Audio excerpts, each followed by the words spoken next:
Amma ba'd.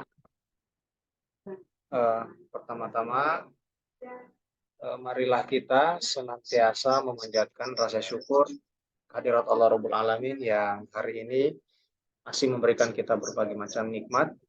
Salawat serta salam senantiasa kita kirimkan kepada junjungan Nabiullah Muhammad Sallallahu Alaihi Wasallam serta keluarga beliau, para sahabat, tabi'in, tabi'in, dan kita selaku umatnya. Berharap dan senantiasa berdoa semoga di akhirat nanti kita masuk dalam golongan orang-orang yang mendapatkan syafaat dari beliau. Baik rekan-rekan semua, alhamdulillah pada siang hari ini yang sedianya pertemuan perkuliahan di mata kuliah Pendidikan Agama Islam bagi mahasiswa prodi farmasi semester 4 dilaksanakan kemarin ya. Tapi ternyata saya dapat info mata kuliah sebelum saya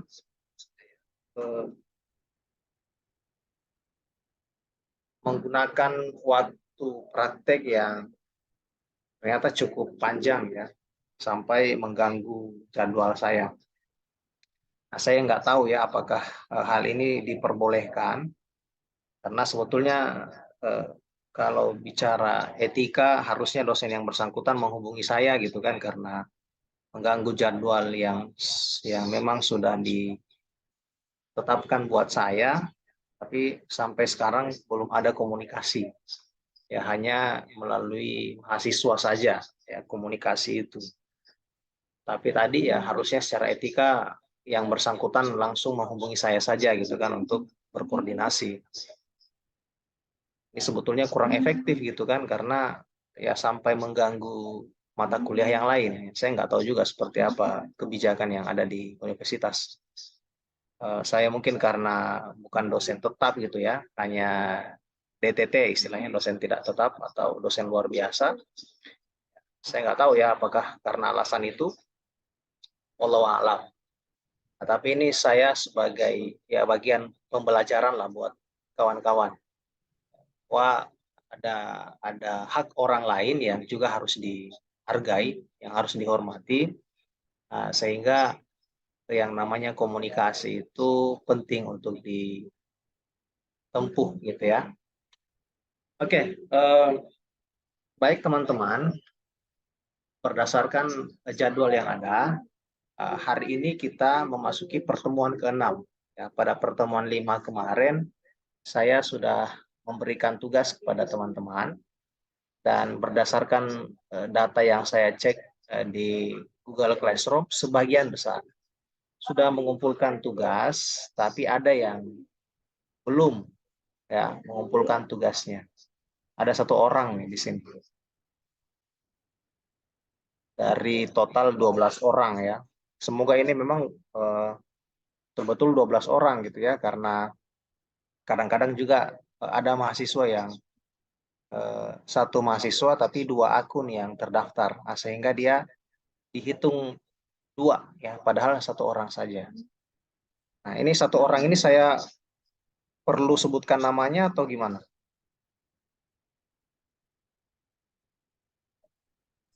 Sebutkan Bapak, Ya, sebutkan.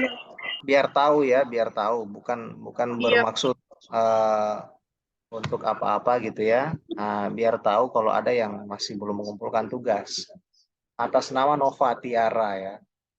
Itu di tempat saya ini tercatat belum mengumpulkan tugas ya. Keterangannya missing. Artinya kan dia terlewat dari tugas yang sudah saya berikan. Nah, ini menjadi penting kawan-kawan, karena komposisi penilaian saya itu tidak hanya dari satu aspek saja. Apalagi ini sudah kita sepakati di kontrak perkuliahan, dan memang ini menjadi aturan dari universitas bahwa nilai itu selain tugas ada juga dari UTS dan UAS ya. Dan juga pengamatan atau observasi dari dosen pengampu mata kuliah. Jadi dengan kata lain, kalau misalnya ada satu komponen saja yang kurang, itu tentu akan berpengaruh pada nilai akhir ya, atau akumulasi nilai yang nantinya teman-teman akan peroleh di akhir perkuliahan. Nah, sehingga ini perlu diperhatikan baik-baik. Selanjutnya, informasi yang lain, ini karena kita akan banyak berinteraksi melalui classroom, mohon diperhatikan betul kawan-kawan ya, bagi yang merasa belum gabung di classroom, mohon untuk segera bergabung. Nah, jadi mohon si Niswa ya, saya minta bantuannya memediasi kawan-kawannya dipastikan lagi. Karena ini kan jumlahnya tidak banyak ya, hanya 12.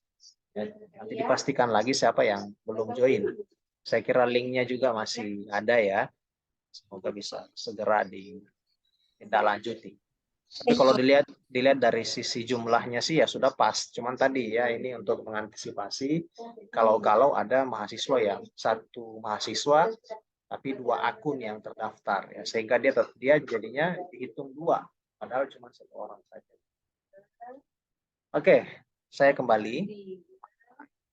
Nah, tema bahasan kita di pertemuan ke-6 ini di mata kuliah Pendidikan Agama Islam adalah seperti yang teman-teman lihat di layar yang saya share, yaitu ibadah maliyah. Ya, ibadah maliyah. Nah, di sini kawan-kawan bisa kalian baca sendiri ya di alinea atau paragraf pertama. Di situ disebutkan bahwa manusia tidak akan pernah lepas dari harta karena ia merupakan kebutuhan. Nah, dengan harta manusia bisa memenuhi kebutuhan-kebutuhannya. Di antaranya kebutuhan primer, kemudian kebutuhan sekunder, kemudian kebutuhan tersier. Ini saya kira jenis kebutuhan yang sudah jamak kita ketahui. Nah, selanjutnya kawan-kawan, nah sekarang kita melihat ya di alinea berikutnya, ya, alinea kedua. Selain untuk kebutuhan-kebutuhan hidup, ini kita bicara ketentuan dalam agama Islam ya. Nah, jadi ternyata harta yang tadi kita sudah singgung di atas ya, ini harta, teman bisa lihat di situ coretan-coretan saya beri highlight ya. Harta ini nah, dalam ajaran Islam itu ternyata bisa menjadi sarana bagi kita untuk beribadah. Ya, ini saya kira penting untuk dicermati baik-baik, ya, diperhatikan. Ya, dia bisa menjadi alat ya bagi seorang hamba untuk mengabdikan dirinya kepada Allah. Jenis ibadah yang menggunakan harta sebagai sarananya itu lazim dikenal dengan istilah ibadah maliyah. Nah, ini berasal dari kata al-mal. Al-malu. Ini ada dalam ayat Al-Quran. Ya. Al-malu wal-banin dan seterusnya. Ada yang tahu apa artinya al-mal?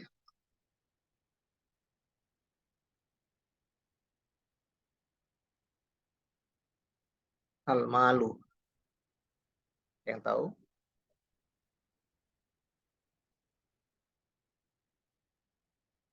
Ini coretan-coretan saya terlihat kan? Terlihat, Bapak. Ya, oke. Nah, al-malu itu artinya ini ya, harta. Ya. Nah, itu artinya kawan-kawan. Makanya jika dia bergandengan dengan kata ibadah, maka berarti dia diartikan ibadah harta gitu. Ibadah al-maliyah. Ibadah yang berkaitan dengan harta benda. Ya, sekarang kita lanjut. Nah, kita ke pengertian ya. Perhatikan poin pertama, pengertian. Nah, jadi ibadah maliyah adalah amalan-amalan ibadah yang lebih banyak dilakukan dengan sarana harta benda atau ibadah yang diwujudkan dalam bentuk pemberian harta atau terkait dengan harta. Oke. Nah, perhatikan di sini. Dalam bentuk pemberian harta yang pertama atau terkait dengan harta yang kedua. Ya, yaitu menggunakan harta yang Allah karuniakan kepada kita yang digunakan untuk hal-hal yang Allah cintai dan Allah ridhoi. Oke, ya, ini catat baik-baik, teman-teman perhatikan baik-baik, inilah pengertiannya. Jadi kita dalam keyakinan Islam, kita yakin, kita sadar bahwa harta yang kita miliki itu sejatinya adalah titipan. Kan kadang tuh ada orang yang betul-betul enggan sekali mengeluarkan Rp1 atau sedikit pun dari harta yang dimiliki karena dia merasa bahwa ini semata-mata adalah murni hasil usahanya, hasil keringatnya sendiri. Tidak ada campur tangan yang lain, bahkan termasuk campur tangan Tuhan. Ada yang memahami seperti itu, bahwa ya apa yang saya peroleh ini semata-mata karena usaha saya. Tidak ada satu pihak yang terlibat dalam usaha saya ini, bahkan termasuk Tuhan. Sehingga apa? Sehingga apa yang menjadi ketentuan dari Tuhan itu sama sekali tidak dia hiraukan. Dia tidak kerjakan, dia tidak amalkan. Nah, ini jadi persoalan. Nah, jadi nanti kita akan melihat di situ apa sebetulnya fungsi dari kita diajak untuk misalnya ini nanti kan kita akan bahas yang pertama contohnya zakat. Itu apa fungsinya? Itu nanti ada. Oke ya. Nah, ini diantara contohnya teman-teman ya. Antara contoh yang dimaksud adalah zakat ya, kemudian infak, sedekah dan lain-lain sebagainya. Memang ada banyak nih jenis ibadah mulia ini. Ini diantaranya saja. Oke, sekarang kita masuk ya ke macam-macam ibadah maliyah. Yang pertama teman-teman, zakat. Di zakat menurut istilah adalah ibadah harta yang hukumnya wajib dan ketentuannya sudah termaktub dalam Al-Quran dan hadis. Kemudian ada infak. Infak itu merupakan istilah ibadah harta yang hukumnya wajib tetapi ketentuannya tidak dibuat oleh Allah dan Rasul-Nya. Sementara sedekah adalah sebutan untuk ibadah harta yang hukumnya sunnah. Kita lanjut.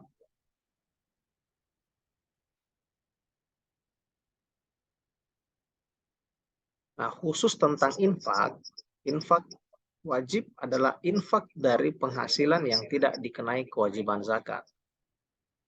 Misalnya para staf, karyawan, ASN, atau pegawai lainnya yang berpenghasilan. Semuanya wajib infak. Nah, ini yang kemudian ya, biasanya ada yang mengistilahkan, ini salah satu bentuknya ya. Untuk infak wajib ini contohnya adalah dia diistilahkan sebagai zakat profesi.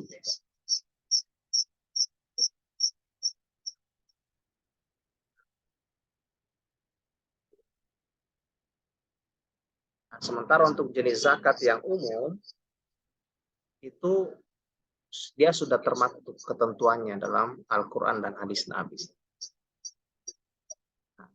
Bapak, Ya. izin bertanya, Pak. Oke, kalau untuk kan kata Bapak zakat itu kan sesuai profesi. Apakah profesi itu juga mempengaruhi kita dalam berzakat, Bapak? Kayak misalnya kalau guru sekian, bupati sekian gitu, Pak.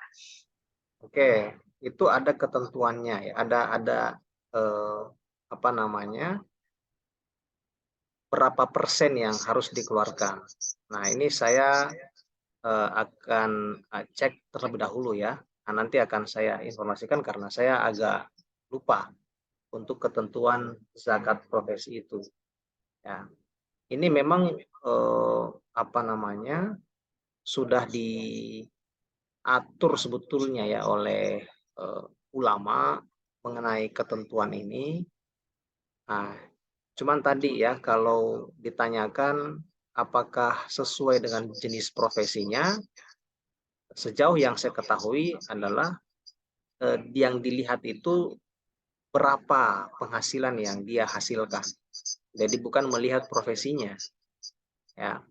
Jadi kalau misalnya dia seorang guru, nah ini bisa jadi antara satu guru dengan guru yang lain bisa berbeda, gitu kan? Nah, karena apa? Karena penghasilannya berbeda. Jadi yang dilihat adalah berapa penghasilannya. Jadi kalau misalnya dia seorang guru yang ternyata dia juga punya sampingan sebagai seorang bisnis misalnya, maka itu di total, di jumlah ya. Dari penghasilan sebagai guru berapa, kemudian keuntungan dari bisnis yang dia jalankan berapa, lalu dikeluarkan sekian persen. Dilihat tuh berapa hasilnya tadi saya bilang ya, berapa hasil atau keuntungan penghasilan dari profesi yang dia jalankan. Nah, nanti ketentuannya itu di berapa persennya. Nah, ini yang saya kurang ingat ya berapa pasnya. Nah, nanti itu kemudian dihitung. Saya tadi kalau sebutkan profesi yang lain, misalnya perawat atau dokter, ya nanti dilihat saja berapa penghasilannya. Nah, jadi bukan berdasarkan jenis profesi, tapi berapa ya. Nah, berapa penghasilan yang dia hasilkan. Dan untuk pengeluarannya, nah ini yang ada versi yang saya ketahui dan itu yang saya yakini dikeluarkannya itu setiap bulan. Ya. Atau dengan istilah lain ya setiap kali penghasilannya itu diterima. Saya kalau ASN itu kan dia rutin ya tiap bulan. Nah, maka tiap bulan itulah dia keluarkan. Nah, tapi kalau ada kan jenis profesi lain yang tidak per bulan gitu kan, ya mungkin setiap kali apa namanya ya setiap kali usaha yang dijalankan itu keluar hasilnya. Nah, maka disitulah. Nah, cuma memang nanti kan ada penjelasan khusus kalau untuk terkait dengan zakat secara umum yang tadi ya, yang memang dia ketentuannya sudah ada dalam Al-Quran dan hadis. Misalnya zakat fitri atau biasa orang sebutnya zakatul fitrah. Sama ada zakat mal. Nah itu juga sudah ada ketentuannya sendiri. Nah, nanti juga akan membahas tentang zakat hasil pertanian, zakat hasil perkebunan. Nah itu masuk dalam ketentuan zakat yang sudah ditentukan dalam Al-Quran maupun hadis Nabi Shallallahu Alaihi Wasallam. Oke, jadi seperti itu ya. Oke. Bapak Ya, izin oke. bertanya. Ya. Izin bertanya. Tadi katanya kan infak wajib itu adalah zakat profesi ya, Pak? Ya, itu diantara contohnya.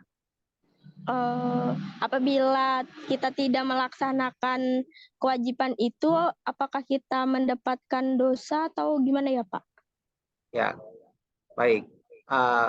Kalau kita lihat dari pengertiannya, ya, nah di sini kan sebutkan ya, infak merupakan ibadah harta yang hukumnya wajib, ya, tetapi ketentuannya tidak dibuat oleh Allah dan Rasul-Nya. Nah, lalu kemudian diberi penjelasan lebih di alinea berikutnya, ya. Nah, infak wajib itu adalah infak dari penghasilan yang tidak dikenai kewajiban zakat. Misalnya, ya ini kalau kita lihat jenis profesinya di sini, hampir sebagian besar itu terkait dengan profesi yang gajinya atau penghasilannya diterima rutin tiap bulan. Yang kalau kita melihat dari pengertian wajib itu ada di sini, ya ini menurut definisi dari ulama, ya ma yusabu ala fi'lihi wa yu'aqabu ala tarkihi. Wajib itu adalah sesuatu yang diganjar pahala jika diamalkan, ya, dan mendapatkan sanksi jika ditinggalkan. Ya, jadi kalau diamalkan itu kita mendapat pahala. Sementara kalau ditinggalkan kita dapat sanksi. Nah, sanksi kalau dalam konteks ini biasanya kita pahami itu sebagai ya dosa. Kita kan berdosa ketika tidak melaksanakan. Nah, jadi seperti itu. Nah, ini memang perkara yang bagi sebagian orang tidak mudah, gitu ya. Karena tadi sudah saya sampaikan di awal, ada orang yang menganggap bahwa harta yang dia miliki itu adalah merupakan hasil kerja keras atau keringat dia sendiri, sehingga dia merasa tidak berkepentingan untuk mengeluarkan ya sebagian dari harta itu. Padahal kalau kita mau bicara nominal, ya sebetulnya itu tidak begitu besar nominalnya.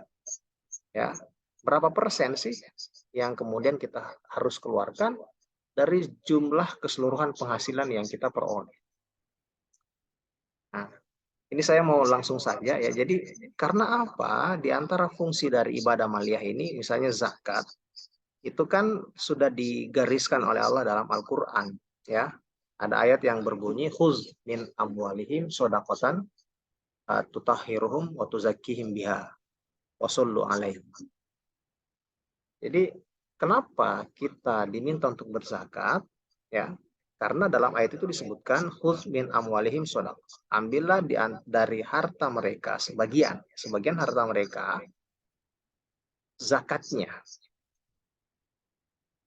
Tutahhiruhum wa tuzakkihim biha. Sebab apa? Dengan hal itu, ya, dengan seseorang itu berzakat, melaksanakan kewajibannya, itu akan membersihkan harta yang dia peroleh dan juga mensucikannya, dan juga mensucikan bagi yang berzakat itu. Jadi seperti itu. Nah, kenapa? Karena kita tidak bisa menjamin, gitu ya. Bahkan kita mengatakan kita ini, misalnya contohnya dia seorang guru, ya punya profesi guru. Dia sangat yakin bahwa sama sekali dalam melaksanakan profesinya sebagai guru itu tidak ada penyelewengan yang dia lakukan sedikit pun. Nah, itu zakat yang dia kemudian keluarkan itu untuk menyucikan atau membersihkan hal-hal yang mungkin ya dosa-dosa kecil yang mungkin dia tidak sadari dia lakukan dalam aktivitasnya menjalankan profesi atau pekerjaan yang dia emban, seperti itu, ya. Jadi apa ya? Mungkin kehilafan kecil yang tidak disadari, maka zakat itu akan menyucikan harta yang dia miliki. Nah, kemudian misalnya ada yang bertanya, gimana kalau orang yang sadar akan kesalahan yang dia lakukan dalam profesi yang dia jalankan? Nah, kalau itu sih jelas sudah dosa gitu kan. Nah, dia sadar, tahu bahwa ini pelanggaran. Contohnya misalnya yang korup, ya. Nanti kalau ketika dia mendengarkan penjelasan seperti ini, kemudian dia menganggap bahwa oh kalau begitu saya korupsi saja. Nah, nanti untuk membersihkan harta yang saya korup ini, ya saya zakat saja. Ya kan juga jumlahnya tidak seberapa. Nah, itu jelas keliru tuh. Paham yang keliru. Ya, jadi tidak bisa kemudian dengan dalih zakat infak sodako dari harta korupsi yang dia apa dari penghasilan atau harta korup yang dia lakukan itu, kemudian akan membersihkan harta yang dia korup. Karena korupsi itu sejatinya adalah mencuri, ya. Nah, sementara ini jelas sekali ketentuannya dalam agama bahwa mencuri itu hukumnya haram, ya, dilarang. Nah, jadi korupsi itu sama dengan mencuri. Jadi tidak masuk nih dalam penjelasannya ini, ya, bahwa dengan berzakat maka harta kita itu dibersihkan. Ya. Mungkin ada di antara kalian yang kemudian terlintas di benaknya, berarti enak dong kalau koruptor itu, ya. Nah, nanti cukup korupsi saja, biar hartanya bersih, kita sedekahkan, apa kita zakatkan, atau kita infakkan. Nah, tidak seperti itulah, ya kan? Nah, jadi itu ya, tadi yang bertanya, kalau kita bicara hukum wajib, ya maka ini ketentuannya, ya, ini definisi dari ulama, ma yusabu ala fi'lihi wa yu'aqabu ala tarkihi. Wajib itu ketika dikerjakan dapat pahala, ketika ditinggalkan maka dapat dosa. Oke, paham ya? Paham, Pak.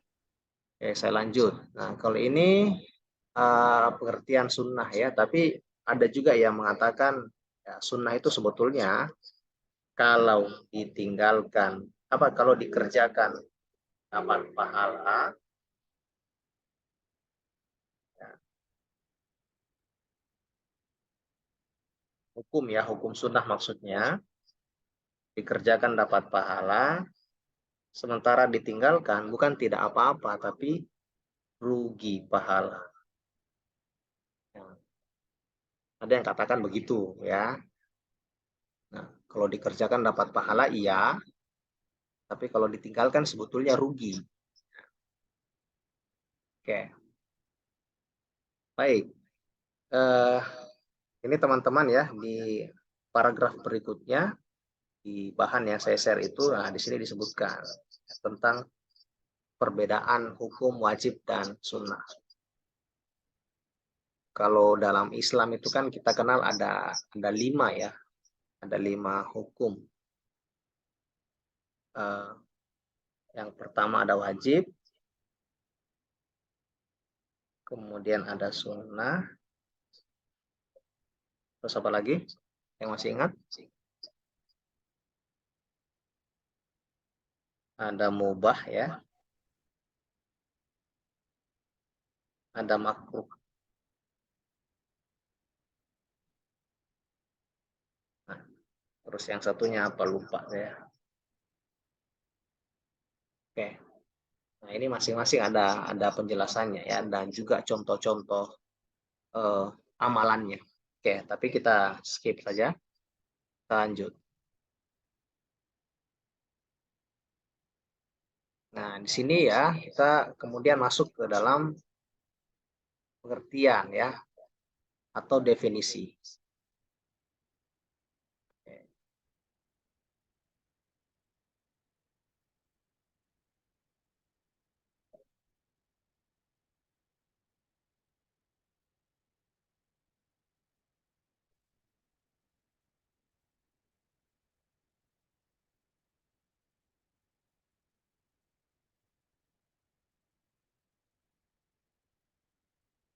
Oke, ya. Sekarang kita ke pengertiannya. Kata zakat itu merupakan bentuk isi masdar, ya, dari kata zakah. Ini bahasa Arab, ya, yang berarti berkah, tumbuh, bersih, baik. Sementara menurut istilah adalah ini, ya, yaitu ujuzin maksusin mimalin maksusin biwad'in maksusin wa ba'diha bi awqatin maksusatin di mustahaqihi.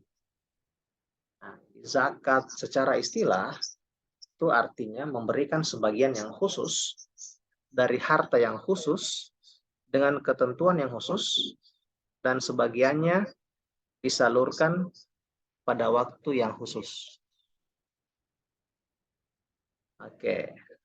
Jelas ya di sini untuk pengertian secara istilah. Nah, kemudian kawan-kawan, sebagaimana tersebut di atas ya untuk definisi yang ada itu, nah, maka ada 5 unsur utama dalam zakat. Ya, ini diperhatikan ya, ada 5 unsur utama dalam zakat. Yang pertama adalah sebagian harta. Bahkan kalau boleh dikatakan sebagian kecil sebetulnya. Ya, ini tidak seluruhnya. Jadi orang ada yang takut sekali sampai tidak mau berzakat, takut miskin gitu. Wah, keliru. Nah, dari sini, dari penjelasan, dari definisi ya tentang zakat yang sudah saya sampaikan di atas, nah maka kita bisa memperoleh 5 simpulan dari situ. Yang pertama sebagian saja, jadi tidak seluruhnya. Berikutnya, ya, harta yang disakati adalah harta khusus, telah ditentukan, misalnya untuk harta perdagangan atau tijarah, khusus. Ya. Ini untuk zakat ya, ini untuk zakat. Nanti sedekah lain lagi. Nah, kemudian ada ketentuan khusus dalam standar ukuran. Misalnya, untuk zakat perdagangan adalah 2,5% dari modal.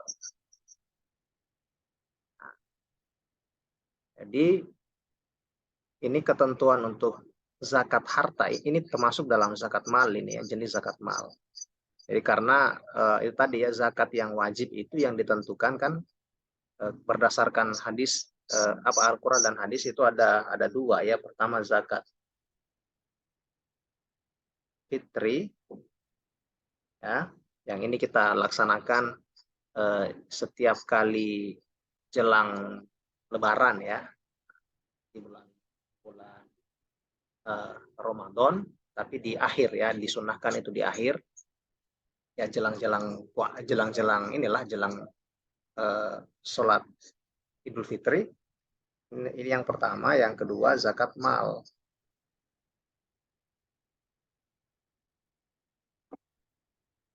Zakat mal ini macam-macam ya, yang berkaitan dengan harta.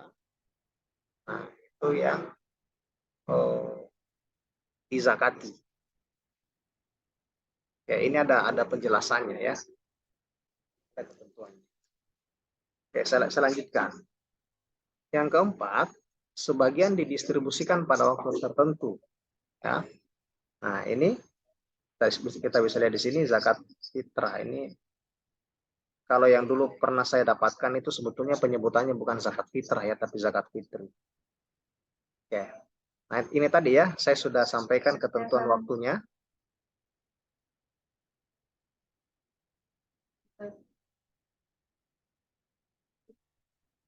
Ketentuan waktunya tadi sudah saya jelaskan ya, ketentuan waktunya.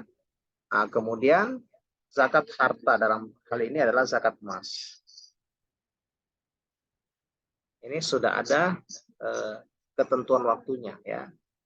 Jadi saya kasih ilustrasi, misalnya kita punya tabungan ya, teman-teman punya beberapa rekening begitu, dan dalam rekening tersebut misalnya salah satunya ada yang betul-betul teman-teman fungsikan sebagai tabungan yang tidak kalian ganggu-ganggu. Nah, jadi ketika dia sudah 1 tahun di situ, nah itu kan berarti dia sudah memenuhi haulnya. Ya kan, dia sudah memenuhi jangka waktunya yaitu setahun. Nah, kemudian kalau sudah cukup haul, ada lagi kemudian ketentuan yang lain yaitu nisabnya, ukurannya. Nah, kalau sudah cukup, juga haulnya cukup, nisabnya cukup, nah, maka tinggal diambil sekian persen dari situ. Nah, itulah yang dikeluarkan sebagai zakat. Tapi ini salah satu penjelasan ya. Ada juga beberapa penjelasan lain mengenai hal ini ya. Oke, kemudian yang kelima ya, zakat hanya untuk mustahik sebagaimana yang telah disebutkan dalam Quran surah At-Taubah ya, ayat 60. Oke, ada yang bisa bantu saya coba dibuka surah At-Taubah ayat 60. Silakan dibuka. Mungkin lewat Al-Quran yang ada di HP-nya. Salah satunya saja, silakan. Siapa yang lebih dulu?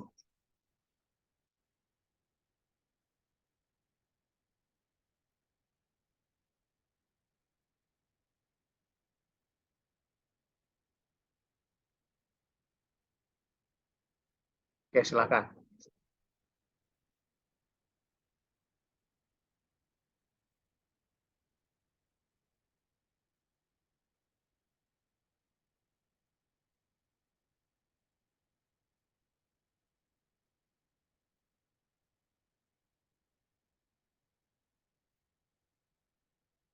Bapak, Ya, surah surah At-Taubah yang 129 ayat ini, Kakak.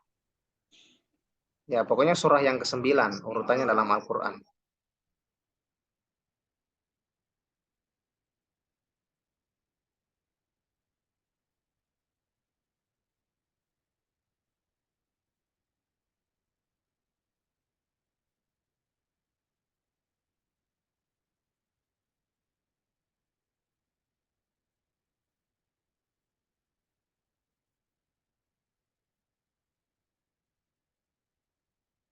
Ya, ayat 60 coba dibaca.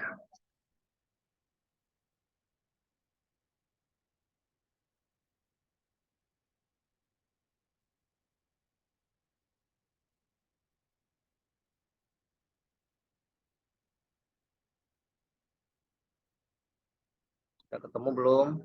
Yuk, silakan.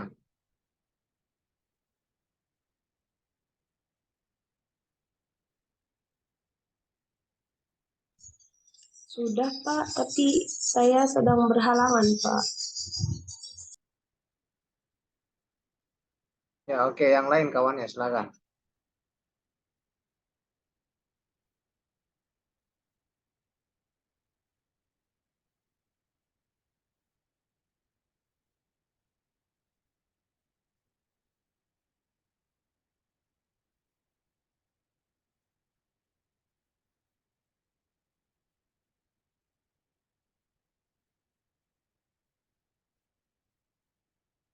Yuk.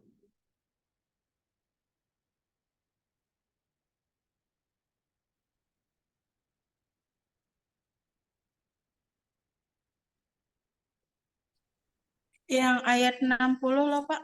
Ya, ayat 60. Artinya kah apa Ya, yang dibaca dibaca? lengkap. Oke. Bismillahirrahmanirrahim. A'udzubillahi minasyaitonirrajim. Bismillahirrahmanirrahim. Inna inna mas Innamas sodaqatu. ya inna masodaqatu lil fuqara'i wal masakini wal Wal amilina. wa amilina alaiha wal mu'allafati kullu buhum wa Firriqabi. firriqabi wa ghorimin mina wa fi sabilillahi wabni sabil farid minallah walahu alimun hakim. Ya, oke.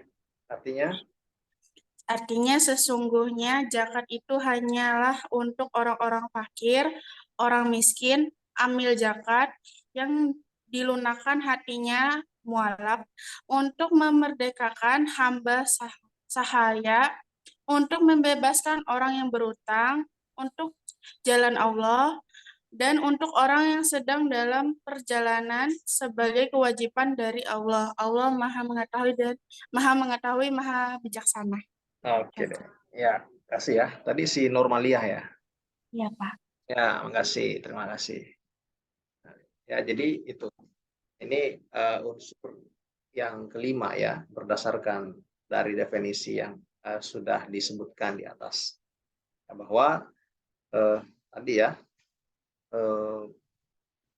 di hartanya khusus, gitu kan, kemudian ketentuannya khusus, sebagian dari jenis zakat harta dari zakat yang wajib itu juga waktunya khusus dan juga khusus juga penerimanya. Di bagian kelima inilah yang menerangkan tentang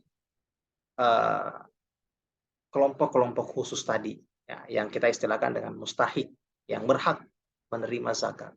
Nah, itu ketentuannya ada dalam Al-Quran, ya, Taubah ayat 60. Ya, innamas shadaqatu lil fuqara wal masakin wal amilin 'alaiha wa mu'allafati qulubuhum dan seterusnya. Ya, itu ya kawan-kawan. Ya, sekarang kita melangkah ke berikutnya ya. Ada infak di situ. Ya. Nah, jadi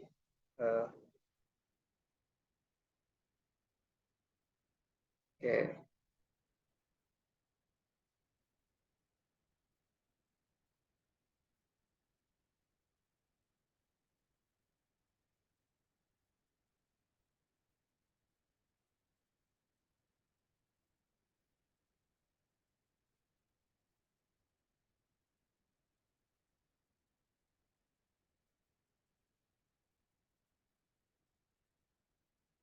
Oke. Sebentar ya kawan-kawan, saya mau ambil charger dulu ya. Laptop saya lowbat.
Ya, baik. Kita lanjut ya, kawan-kawan semua. Sekarang kita ke infak ya. Nah, infak itu berasal dari bahasa Arab juga ya. Berdasar nafako.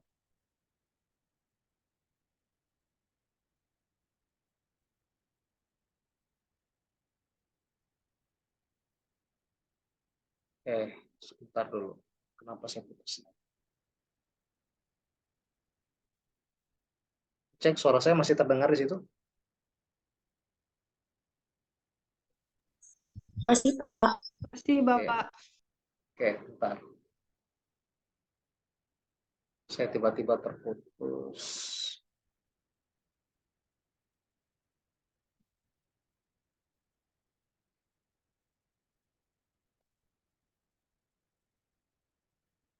Ya, oke, saya lanjut ya. Nah, infak itu berasal dari bahasa Arab nafako, yanfiqu, yang artinya lewat, ya, berlalu, habis, mengeluarkan isi, menghabiskan, dan seterusnya. Nah, sementara menurut istilah, ya, infak itu silahkan dibaca niswa, baca ini, teks Arabnya.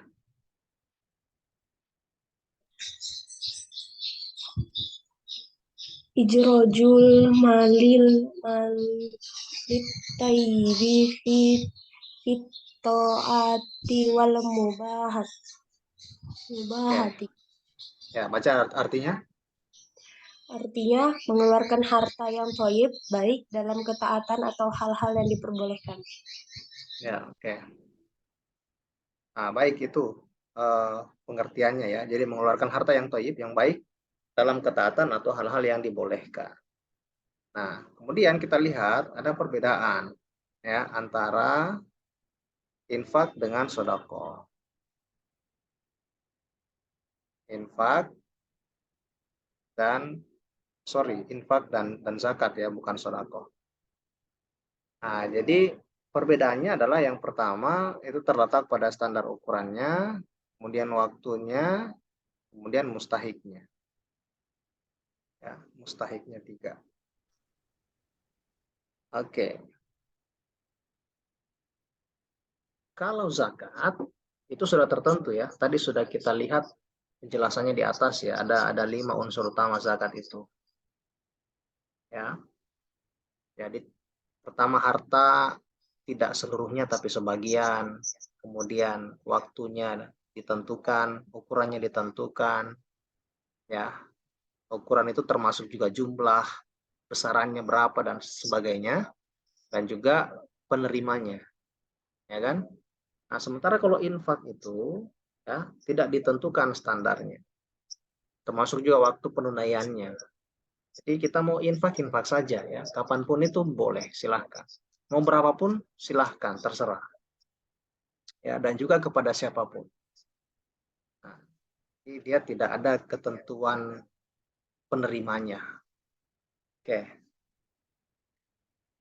Nah, baik, kita lanjut ya ke penjelasan berikutnya, yaitu di bagian sedekah ya.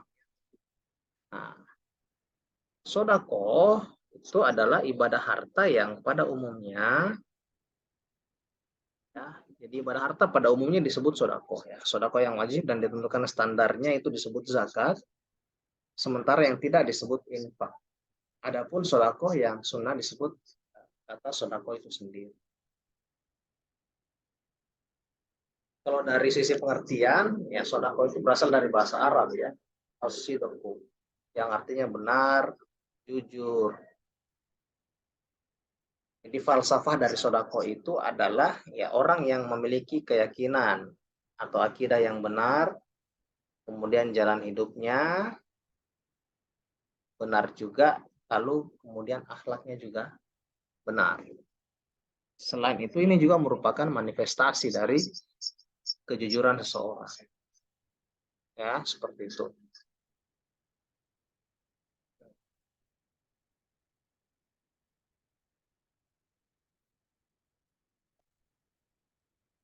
Nah, ini ya, kalau dari pengertian istilahnya, di sini disebutkan ya, ma tuqta ala wajhi taqarrubi ilallahi ta'ala.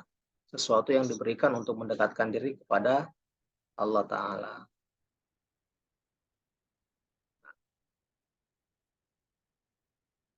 Kemudian, nah ini ada perbedaan ya. Jika zakat dan infak itu sudah ditentukan jenisnya, misalnya ya uang untuk zakat mal, emas, perak, itu juga termasuk zakat mal, perdagangan itu untuk zakat ya mal juga. Kemudian nah kalau hewan ternak itu masuknya di apa namanya ya zakat mal juga ya,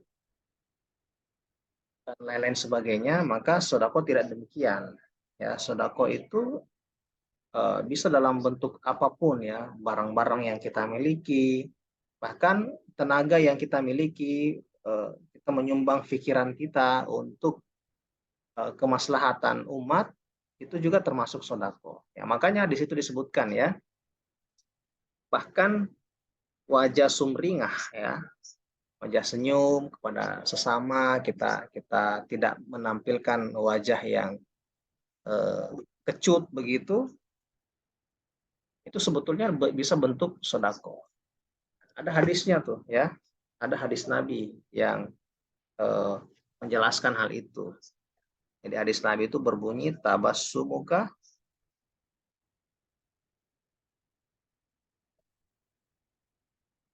ya. Tabassumuka fi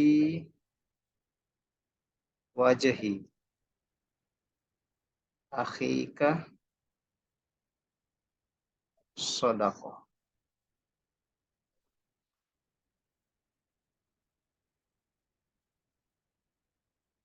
Tabassumuka fi wajhi akhika shadaqah. Nah, senyum di hadapan saudaramu itu bisa dikategorisasi sebagai bentuk sodakoh. Jadi gampang saja sebetulnya gitu kan, dan tidak perlu biaya gitu ya. Kita ketemu saudara kita lemparkan senyum yang paling manis. Nah itu sudah diganjar sebagai sodakoh. Dan itu insya Allah pahala, kita dapat pahala. Nah jadi sangat luar biasa kawan-kawan ya. Nah selanjutnya ini yang lebih umum lagi ya. Lebih umum nih yang di bawah ini. Sabda Nabi yang diriwayatkan oleh Bukhari sebutkan bahwa kullu ma'rufin shadaqatun. Ya, setiap kebaikan itu bernilai sedekah.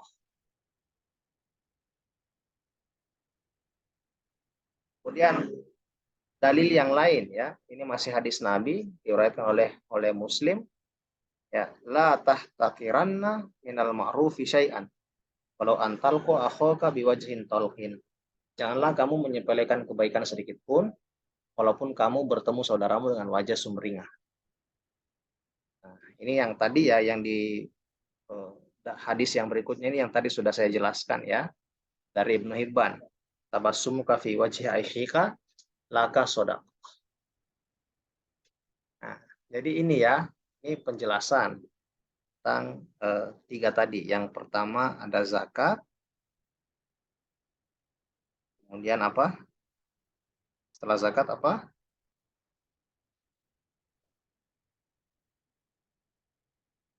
Apa tadi penjelasannya zakat, terus infak ya. Kemudian sedekah. Nah, jadi itu ya. Oke.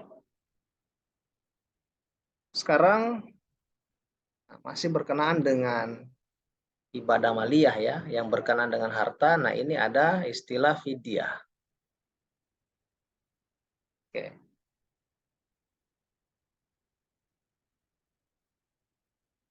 Halo, suara saya masih terdengar ya? Masih Dengar, Bapak. Bapak. Oke. Sekarang kita ke penjelasan berikutnya ya, fidyah. Oke, saya minta ya biar kalian terlibat. Saya minta partisipasinya si Devi Marianti, ada Devi?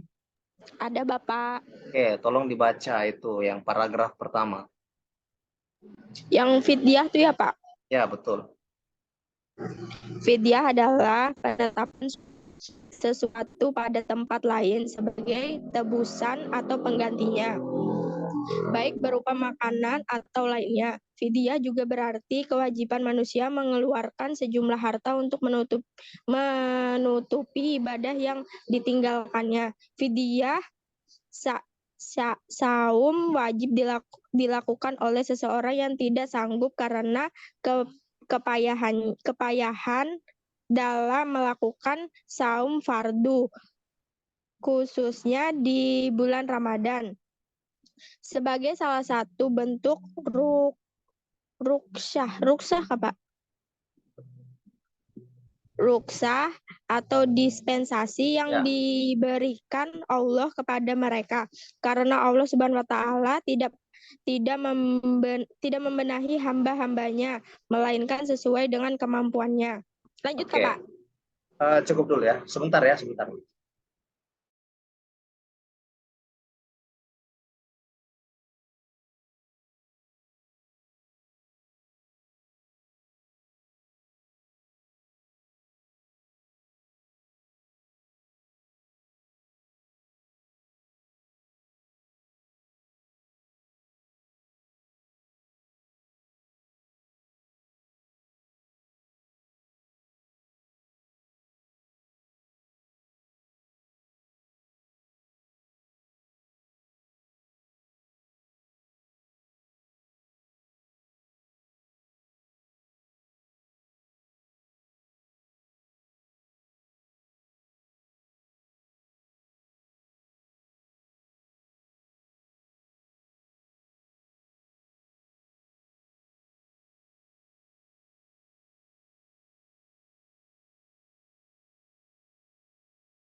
Oke, kita lanjut ya teman-teman. Nah, tadi sudah saya dibantu dibacakan pengertian dari fidyah itu. Oke, ada yang sudah pernah dengar kata fidyah?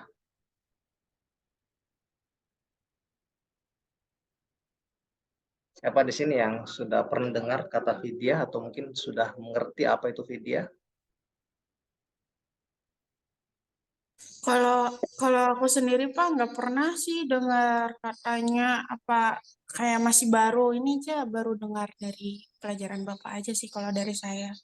Begitu. Ya, oke. Nah, jadi fidyah itu ya adalah tadi sudah disampaikan ya. Sebetulnya dia pengganti ya, tebusan lah ya kalau boleh kita istilahkan dengan sebutan yang lain. Karena apa? Karena kita tidak sanggup melaksanakan sebuah kewajiban. Ya, sebuah kewajiban. Nah, ini contohnya. Kita kan diwajibkan ya. Ini konteksnya sekarang pas sekali ya. Kita berada di bulan Ramadan, kita wajib puasa. Tapi ada jenis-jenis orang tertentu yang tidak sanggup melaksanakan puasa. Nah, ada dalilnya tuh. Ada ayat Al-Qur'annya. Coba saya dibantu lagi ya. Silakan kalau bisa selain si yang tadi yang siapa namanya tadi? Selain Normalia, siapa Normalisa? Ya, Normalia. Coba dibuka Al-Baqarah surah kedua ayat 184. Siapa? Silahkan yang bisa buka Al-Quran.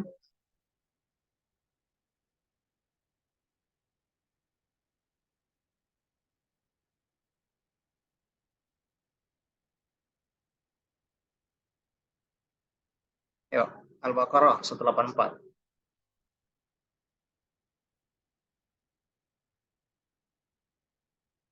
Permisi Pak, mau baca. Oke, silahkan.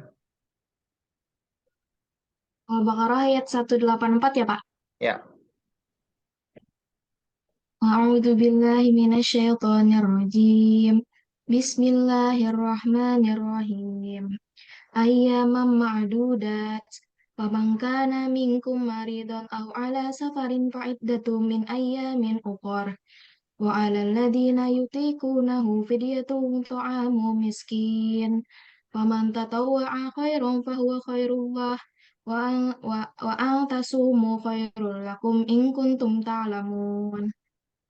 oke deh. Ya, mantap, mantap nih bacanya nih. Lumayan lah.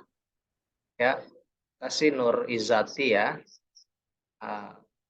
Tadi kita sudah sama-sama dengarkan bacaan Al-Quran Al-Baqarah 184. Ya, di situ Allah berfirman ya tentang orang yang jadi kan di ayat sebelumnya kan 1183 kalau nggak salah itu yang seringkali disinggung oleh penceramah ya setiap kali bulan Ramadan atau bulan puasa ayat Al-Qur'an ya ayyuhalladzina amanu kutiba alaikumusiyam kama kutiba alal ladzina min qablikum la'allakum tattaqun. Ya wahai orang-orang yang beriman telah diwajibkan kepada kamu puasa sebagaimana telah diwajibkan orang-orang sebelum kamu agar kalian semua bertakwa. Nah, itu dalil ya, dalil yang menerangkan kewajiban puasa. Ya, puasa wajib. Ya, puasa wajib di bulan apa? Di bulan Ramadan.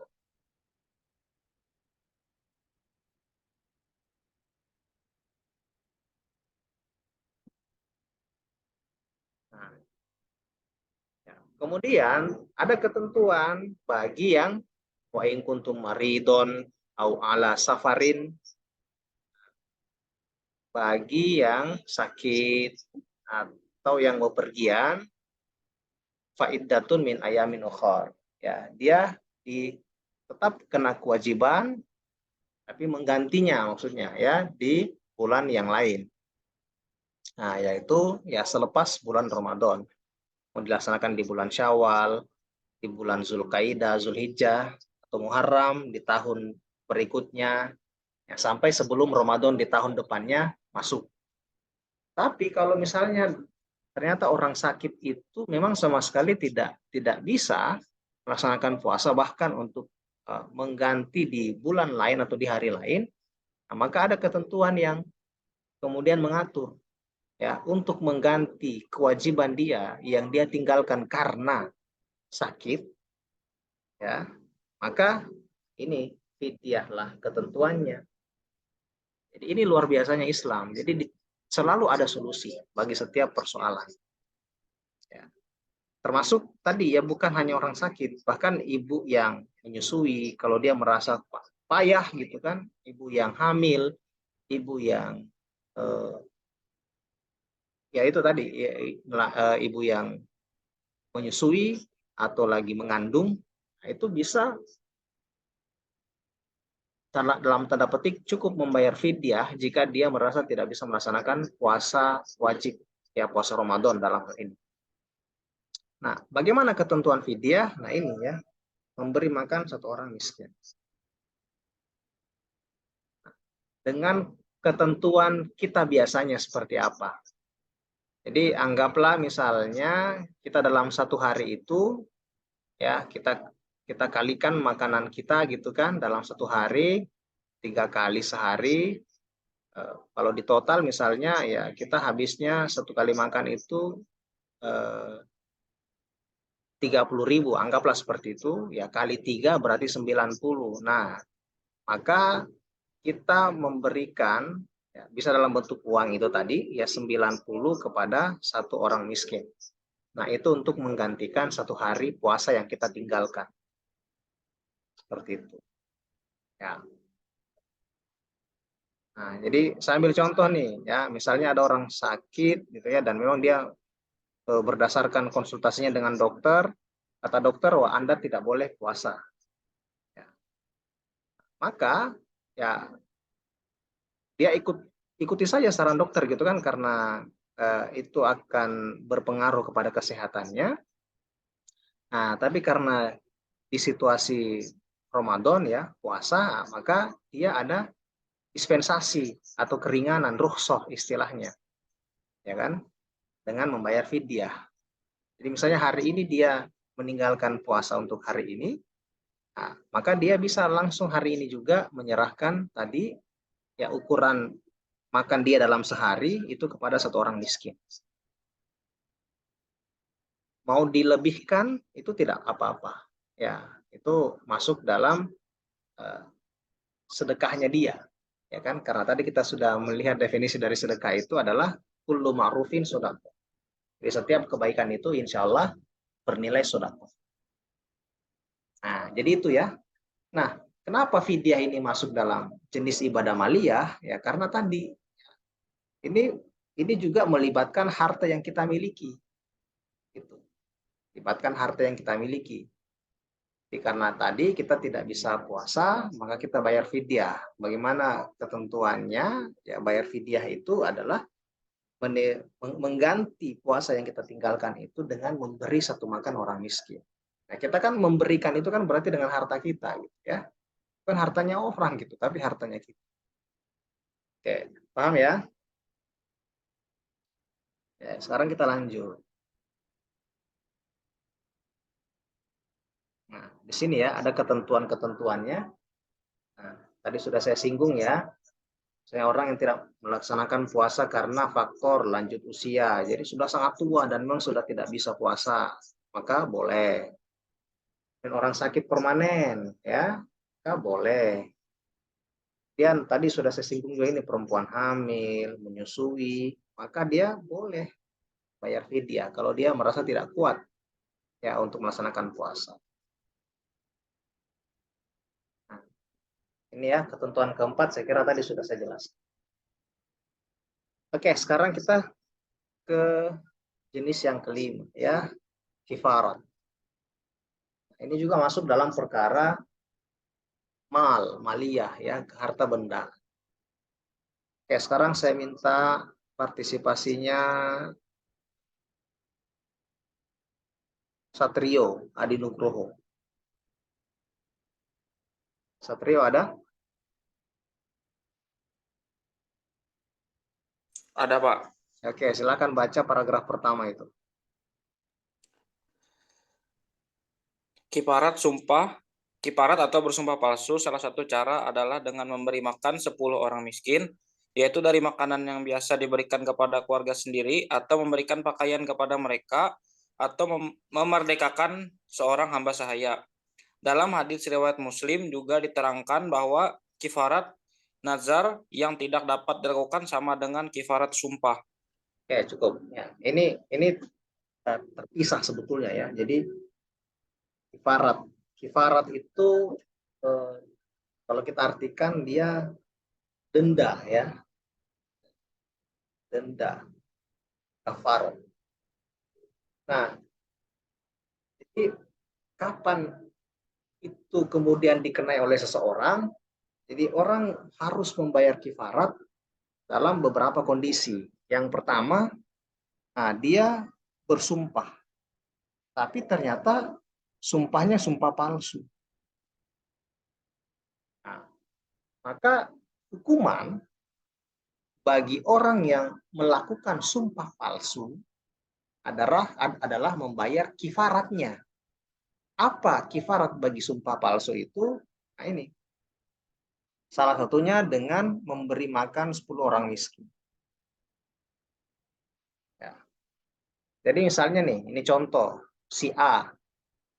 Dia bersumpah di hadapan orang banyak bahwa saya bersumpah. Ya, saya melihat si B melakukan ini. Nah, padahal ternyata di kemudian hari itu sumpahnya palsu.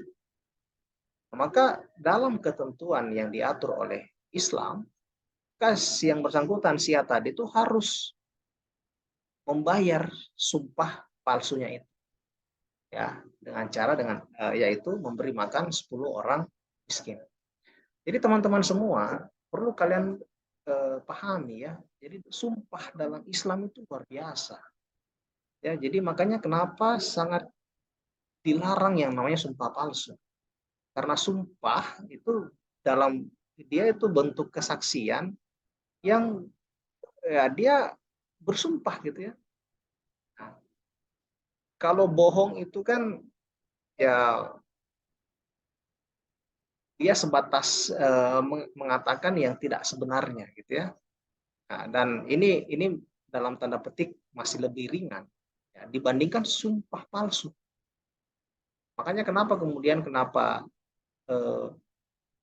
orang yang bersumpah palsu itu dikenai kewajiban untuk membayar kifarat. Karena itu luar biasa sekali sumpah itu. Oke. Nah, jadi kifaratnya adalah memberi 10 makan 10 orang miskin. Kemudian kalau dalam riwayat Muslim ya, dalam hadis yang diriwayatkan oleh Imam Muslim, kifarat nazar itu tidak dapat dilakukan sama dengan kifarat sunnah. Nah, oke, kemudian ada juga nih jenis yang berikutnya. Ya, ada kondisi di mana orang juga membayar kifarat, yaitu kifarat saum, kifarat puasa. Jadi teman-teman semua, kalian kan sudah tahu ya pengertian dari puasa itu adalah menahan apa?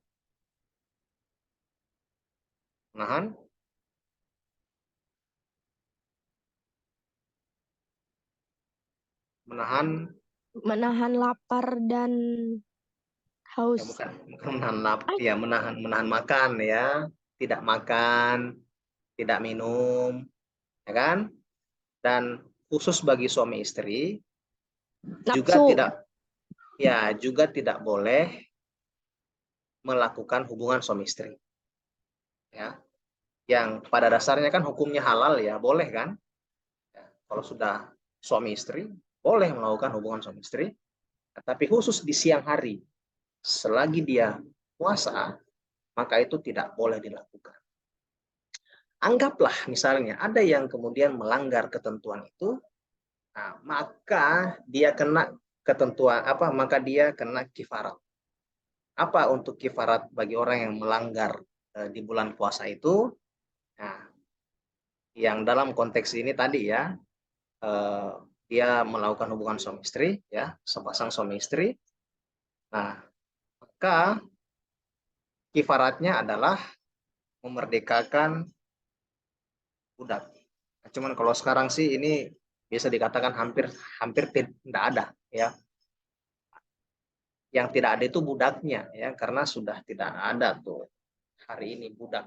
Kalau dulu iya, gitu kan. Nah, karena ini tidak ada, maka ada yang lain, yaitu saum atau puasa selama 2 bulan berturut-turut. Ya.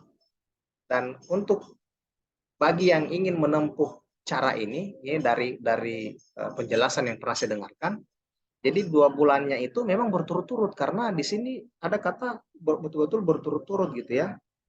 Jadi hari ini, besok, lusa, dan seterusnya sampai 2 bulan lamanya berturut-turut. Nah, anggaplah misalnya dia sudah di puasanya yang ke berapa misalnya 58. Ternyata dia tidak puasa di hari 59-nya, nah, maka dia harus mengulang dari awal. Jadi makanya itu ya, hati-hati gitu ya. Nanti kalian yang sudah berkeluarga jangan sampai coba-coba gitu di bulan puasa kemudian mau tetap siang harinya berhubungan suami istri. Karena itu kifaratnya. Ya. Kan ada waktu yang lain gitu kan. Nah, malam harinya ketika sudah berbuka puasa silahkan. Ya kan? Dalam ayat Al-Quran juga disebutkan seperti itu. Ya. Jadi kalau sudah tidak puasa ya silahkan. Nah, kalau misalnya dia tidak mau menempuh cara itu, maka bisa dengan memberi makan 60 orang miskin. Nah, ini dengan asumsi ya gitu ya. Dengan asumsi 2 bulan itu kan 60 hari ya. Maka 1 harinya itu diganti dengan memberi makan 1 orang miskin. Nah, di jenis inilah yang kemudian dikatakan kifaratnya ini berkenaan dengan harta. Ya, karena lagi-lagi tadi sudah saya jelaskan sebelumnya, memberi makan itu kan terkait dengan harta yang kita miliki. Ya, kita punya dana materi begitu, karena kita berkewajiban bayar kifarat, nah, maka kita membayarkannya dengan itu. Apa ketentuannya? Yaitu memberi makan 1 orang miskin. Tapi ini bukan berarti kemudian menggampangkan ya. Ini saya perlu garis bawahi di sini, bukan menggampangkan. Mentang-mentang misalnya merasa dirinya mampu gitu kan, oh gampang aja. Kita melanggar aja nih ya. Bagi sepasang suami istri begitu dia punya anggapan, nggak apa-apa kita langgar aja ya. Karena kita mampu kok nanti memberi makan 60 orang miskin. Tidak seperti itu ya. Ini juga ada terkait dengan ketaatan. Ya, nah, kalau kayak gitu kan berarti kayak mainkan ketentuannya Allah gitu kan. Oke. Kemudian ada juga istilahnya kifarat bagi orang yang melakukan zihar. Nah, zihar itu pengertiannya adalah mengharamkan istri dengan mempersamakannya dengan ibu sendiri. Zihar itu sebetulnya kalau arti dasarnya adalah punggung. Ya. Punggung atau pundak. Nah, jadi ada kan orang yang mengatakan biasanya bentuknya tuh kayak begini redaksinya. Dia bilang ke istrinya, punggungmu seperti punggung ibuku. Itu berarti bahwa dia tidak akan pernah lagi mau menggauli istrinya. Ya. Nah, ini luar biasanya Islam gitu kan. Jadi bagi sepasang suami istri mereka punya hak dan kewajiban. Nah, di antaranya adalah berhubungan suami istri tadi. Ya kan? Nah, kalau misalnya ada seorang suami yang berjanji ya pada dirinya bahwa dia tidak akan pernah menggauli istrinya, maka kan berarti dia tidak melaksanakan haknya kepada istrinya.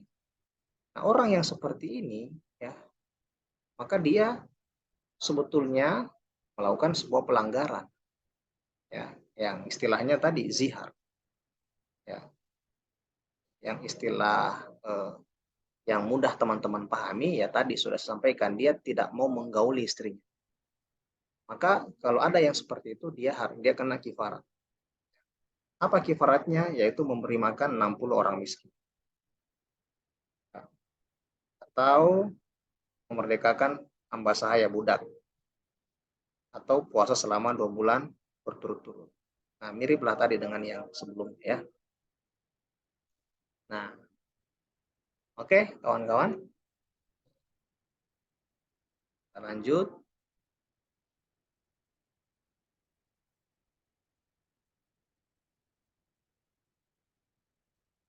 Jadi ketentuan yang berikutnya ya dari zihar tadi, ya, maka seperti ini ketentuannya. Pemenuhan kifarat zihar itu diwajibkan kepada suami sebelum kembali melakukan hubungan suami istri. Jadi dia harus melaksanakan dulu kifaratnya, harus tuntas kifaratnya, nah baru dia bisa menggauli kembali istri. Jadi seperti itu. Paham ya sampai di sini ya?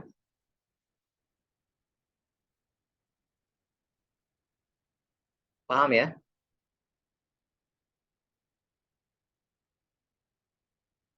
Halo? Paham, Bapak. Ya, oke. Selanjutnya ini ya, kifarat membunuh, tapi dalam konteks tidak sengaja. Ya. Nah, jadi kifaratnya sama ya, dengan yang tadi ya, merdekakan hamba sahaya, atau puasa 60 hari berturut-turut, atau memberi makan 60 fakir miskin. Ditambah kewajiban membayar diat. Ada tambahan lainnya, yaitu diat. Nah, yaitu pembayaran sejumlah harta kepada keluarga korban. Jadi seperti itu.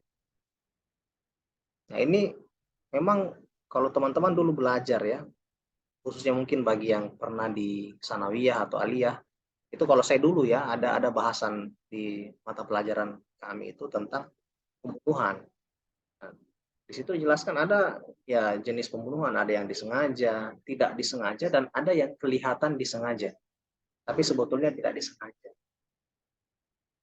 Nah, di situ dikasih contoh ada orang yang berburu, itu kan dia pegang tombak, dia berburu ya di hutan lah begitu ya. Misalnya orang yang mau membasmi hama babi, maka dia buru babi. Ketika dia mau menombak ke babi, ternyata ada orang lewat tidak sengaja ya. Orang itulah yang kemudian kena tombaknya dan mati. Nah, itu kelihatan disengaja, tapi sebetulnya tidak gitu ya. Dia niatnya mau bunuh babi. Nah, yang seperti itu pun ya itu juga ada ininya, ada konsekuensinya. Kalau tidak salah ingat dia mirip dengan yang ini, yang pembunuhan tidak disengaja itu, dia masuknya di situ. Ya. Nah, maka dia kena kifarat. Nah, kifaratnya tadi ya memerdekakan hamba sahaya, atau puasa 2 bulan berturut-turut, atau beri makan 60 fakir miskin plus diat. Nah, gitu. Oke. Nah, saya percepat aja ya. Nah, ini yang keenam ada kurban ya atau udhiyah. Nah, ini yang biasanya kita rayakan gitu ya ketika Adha.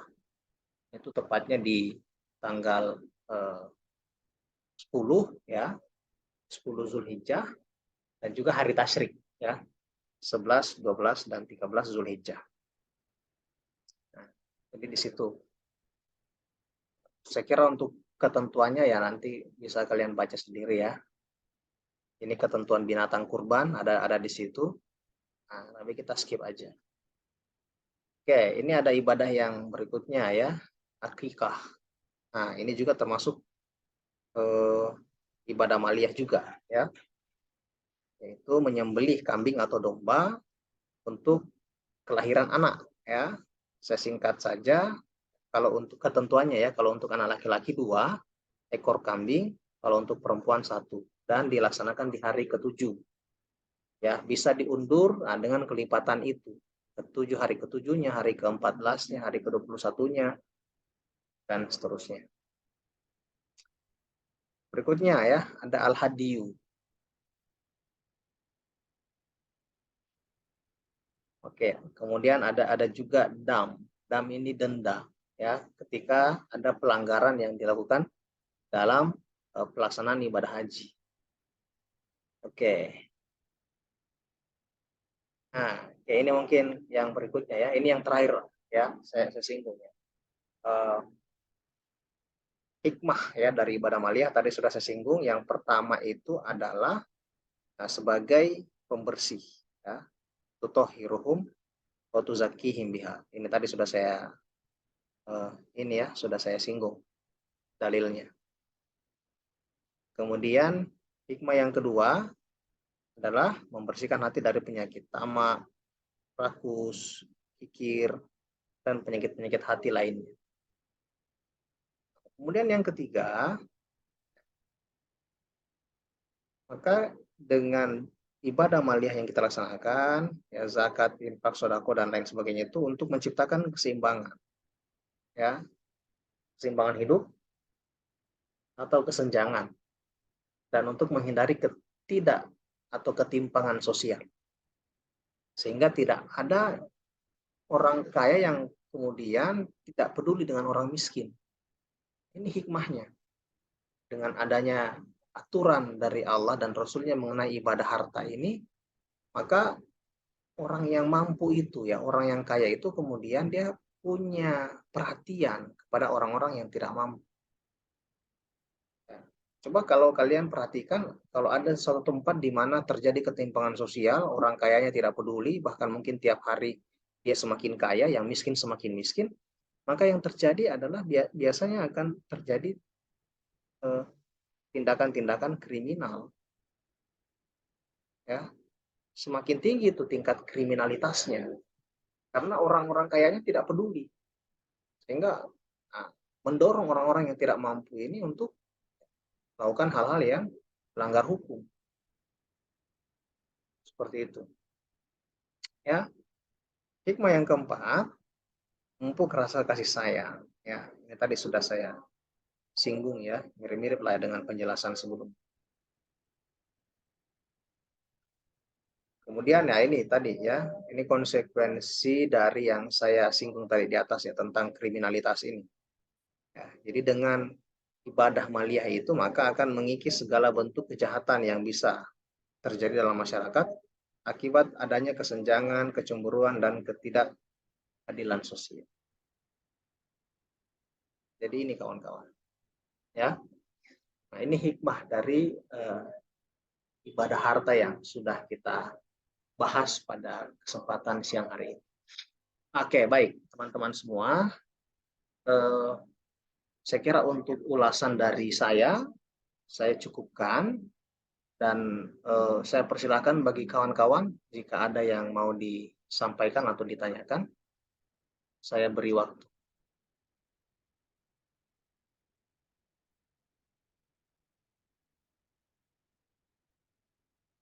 Bapak, izin bertanya Bapak. Oke, silakan. Kenapa orang mualaf itu Pak dikasih beras zakat? Oke, saya sambil ini ya, buka dulu.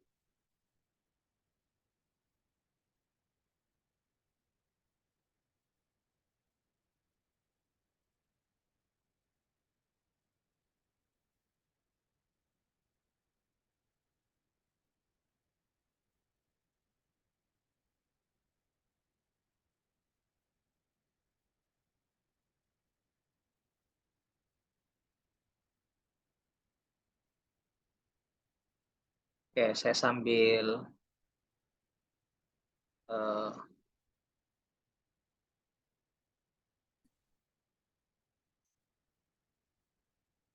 share ini ya, share whiteboard.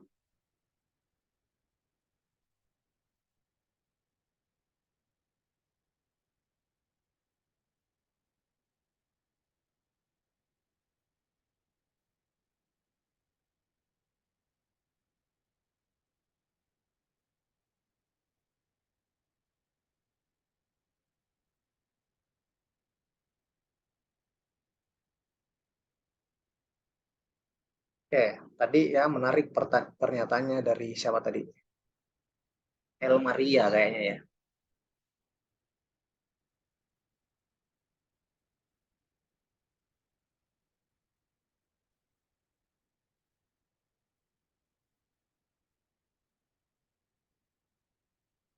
Oke, betul ya, El Maria ya.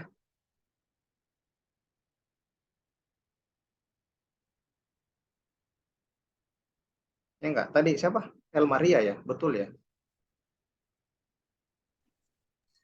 Iya, Pak. Oke. Baik, tadi pertanyaannya kenapa ya? Kenapa mu'allaf itu dia masuk dalam salah satu golongan mustahik zakat?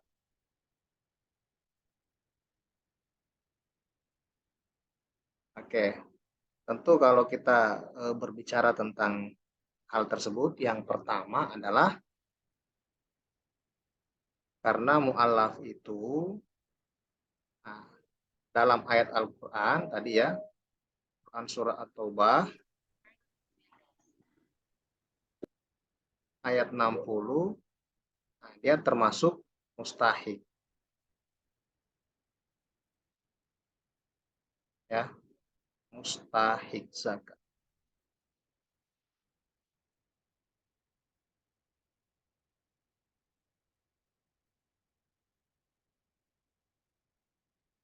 Nah, ini yang pertama, alasan pertama gitu ya. Karena ini memang sudah merupakan ketentuan dari Allah Subhanahu wa taala.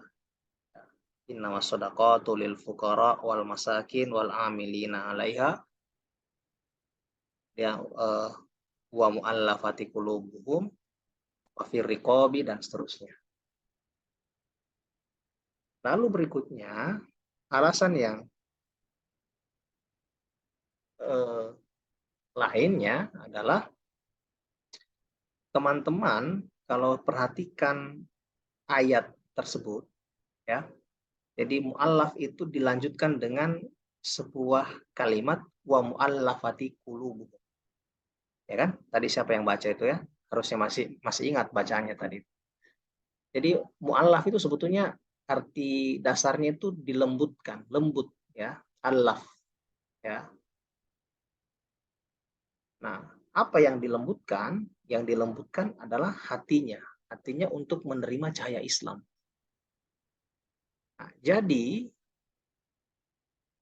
ketika dia diberikan zakat gitu ya, maka dia akan merasa bahwa Islam ini betul-betul memperhatikan dia sebagai seorang yang baru memeluk agama Islam.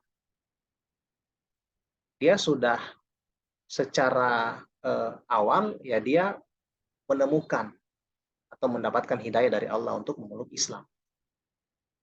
Diharapkan dengan zakat yang dia peroleh itu semakin mengokohkan keyakinannya dia bahwa Islam ini betul-betul ajaran agama yang sempurna, yang bahkan pada urusan-urusan seperti ini juga diatur. Ya jangankan itu ya, bahkan urusan hal-hal yang sepele, yang kecil pun itu juga diatur dalam Islam. Nah, jadi seperti itu. Jadi tidak melihat ya apakah dia itu orang yang mampu atau tidak. Nah, tapi ini yang pertama tentu untuk melaksanakan firman Allah Subhanahu wa taala Quran surah At-Taubah ya ayat 60, karena mu'allaf itu termasuk ya mustahik zakat ya. Nah, lalu yang kedua tadi ada kalau boleh kita istilahkan sebagai faktor psikologis. Ya. Jadi faktor psikologis. Jadi dengan memberikan zakat itu diharapkan memunculkan dalam benaknya itu ya rasa bahwa ini betul-betul agama yang memperhatikan setiap urusan orang-orang yang menganut agama Islam. Saling peduli, saling perhatian. Nah, dan ini baru satu contoh sebetulnya kan, baru satu aspek. Kalau kita melihat misalnya dari hadis-hadis Nabi, nah, ada hadis Nabi misalnya yang berbunyi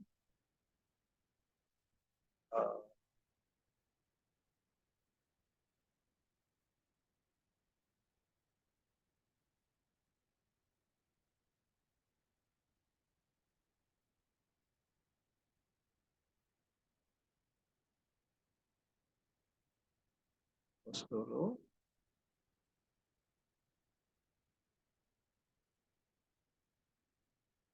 Ada hadis Nabi yang berbunyi misalnya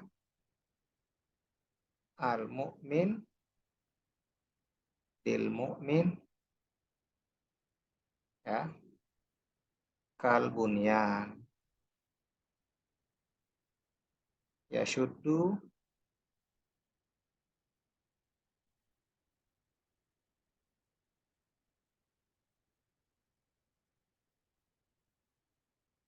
yashuddu ba'duhum ba'do ya al-mu'min bil mu'mini kal bunyani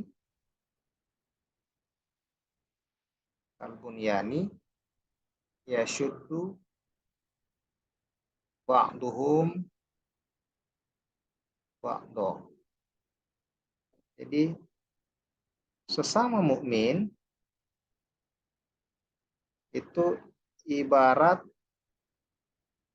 bangunan ya, yang satu sama lain saling menguatkan.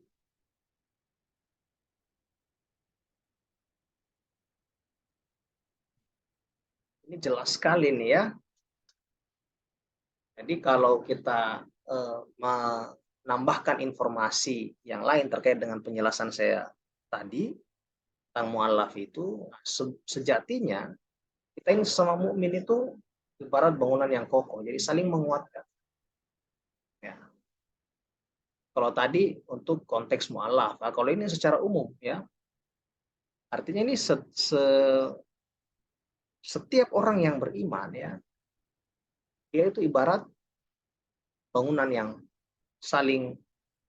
kokoh yang saling menguatkan antar satu bagian dengan bagian yang lain. Maka kemudian kalau kita kaitkan lagi dengan dalil yang lain, dalam Islam kita dilarang untuk saling mengejek, ya, saling menghina, ya, karena itu akan membahayakan bangunan yang kokoh ini. Nah, jadi itu saya kira penjelasan yang mudah teman-teman pahami terkait dengan bagaimana Islam mengatur seluruh aspek kehidupan pemeluknya, yang sejatinya kalau kita lihat itu memberikan manfaat bagi kita sendiri. Saya sudah pernah singgung mungkin, dan ini juga kalau nggak salah ada dalam ayat Al-Quran yang menerangkan tentang kalaulah misalnya tidak ada satupun orang di dunia ini yang menyembah Allah, maka itu bukan berarti kemudian status ketuhanan atau kemahakuasaan Allah sebagai zat yang maha segala-galanya itu runtuh. Ya, kita mau bersepakat misalnya mengatakan Allah itu tidak ada kok. Nah, itu bukan berarti kemudian Allah itu turun derajatnya gitu ya, tidak ada urusan. Gitu. Bahkan kita satu penduduk bumi ini tidak ada yang menyembahnya, itu tidak ada sangkut pautnya atau tidak ada efeknya bagi Allah. Nah, kita ini selaku orang yang sadar ya, selaku orang yang beragama, nah, itu seharusnya ya betul-betul bisa ini ya, bisa memahami itu dengan baik, seperti itu.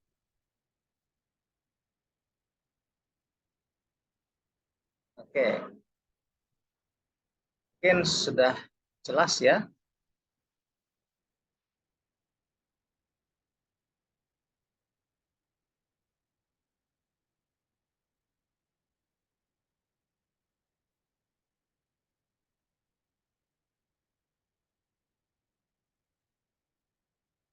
Oke, baik. Ada yang lain, teman-teman?